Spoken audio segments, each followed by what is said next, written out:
7:32 here in New York. Let's cut through the spin. I want to introduce you to two men who have their ear to the ground. Mo Alathi's Communications Director for the Democratic National Committee. How are you, Mo? Good morning.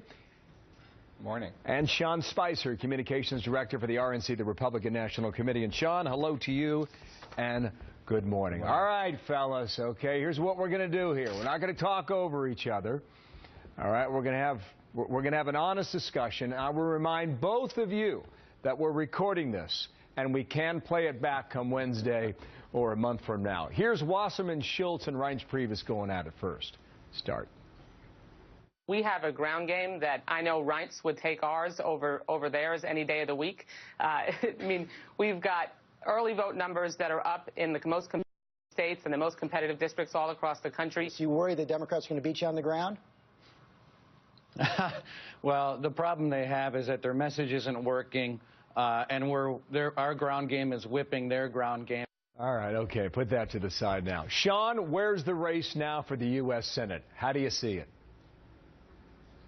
I feel very good. I look forward to seeing the tape on Wednesday of me predicting that we'll take over the Senate. I think if everyone who feels that they want change and doesn't see things happening in Washington, who wants to see change, gets out and votes, we're going to have a great night.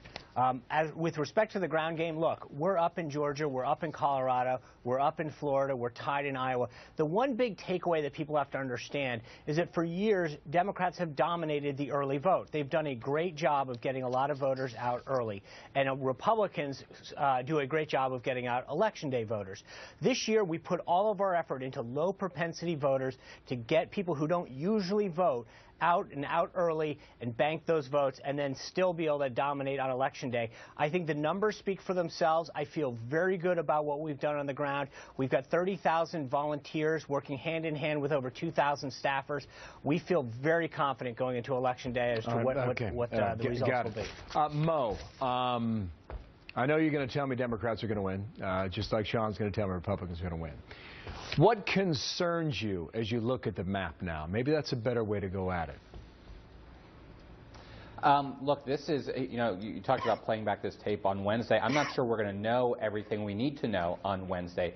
So many of these races are just nip and tuck. And frankly, in a lot of them, the momentum is shifting our way. We've seen 6 polls in the last week that show in Iowa, Bruce Braley either pulling into a tie or narrowly ahead. We've seen momentum starting to move our way in Colorado. In so many of these states that the Republicans were supposed to run away with months ago, we're now dead even. So this is going to come down to the ground game. We actually feel very good about where we are in the early vote. We put a lot of effort into it, and we have seen in a lot of states the Democratic early vote is up from where it was in 2010, and the Republican early vote is down from where it was in 2010. In which state is Republicans are putting. We're seeing that in Alaska. We're seeing that in Florida. Wow. We're seeing that the margin is growing between Democratic early vote and Republican early vote. Okay, all right. So in North Carolina, we have a 16-point advantage. It was only 9 points in 2010. That is encouraging for us. Okay. Now, Wall Street Journal, you may have seen this. When you compare 2014 to the midterm of 2010, Sean, this is what they're reporting. 18 to 29-year-olds are down 11%, off about 8 points between 2010 and 2014. It also finds that of older voters, voters over the age of 65, they're up 8 points at this point as compared to 2010. So you get younger voters down and older voters up. What does that mean, Sean, if that's true? Right. Well, traditionally, we do very well with older voters, so I feel that that's a good sign for us that you see the numbers going up for them. Traditionally, Democrats have done well with younger voters, so I think that portends not well for them. The interesting thing about younger voters is the last couple of polls that have come out showing Republicans winning the youth vote, winning millennials, which is very positive. It speaks well to part of the work that we've been doing here at the RNC to reach out to young voters. But they've also got a bigger problem, Bill, with women. And we saw in the case of the race in Kentucky, Mitch McConnell in the latest poll is up 6 points with women on Allison Lunderman Grimes. I think overall, the national poll that comes out showing them barely leading with women overall, that's a demographic that, again, they've traditionally won by double digits. Republicans are speaking to issues that concern the women, and I think you're seeing that gap close. Is something that's going to hurt Democrats tomorrow. Okay, we're going to see whether or not you're all right. Mo, I got to ask you one last question here, okay? This whole thought Republicans have about if you can't beat them, join them when it comes to early voting in the ground game.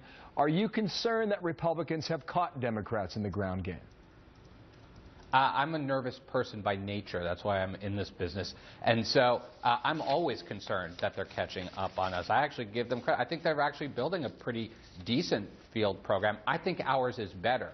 I'm glad they're chasing us because we, I think, every cycle actually do a little bit better than we did before. If we ever get complacent, they will catch up to us. We're not going to let them do that. And we're not seeing them doing it yet this cycle. All right, and that's why the vote, folks. Mo Alethi, thank you. Sean Spicer, thanks to you as well. And we will see it come Wednesday or not. Who's right?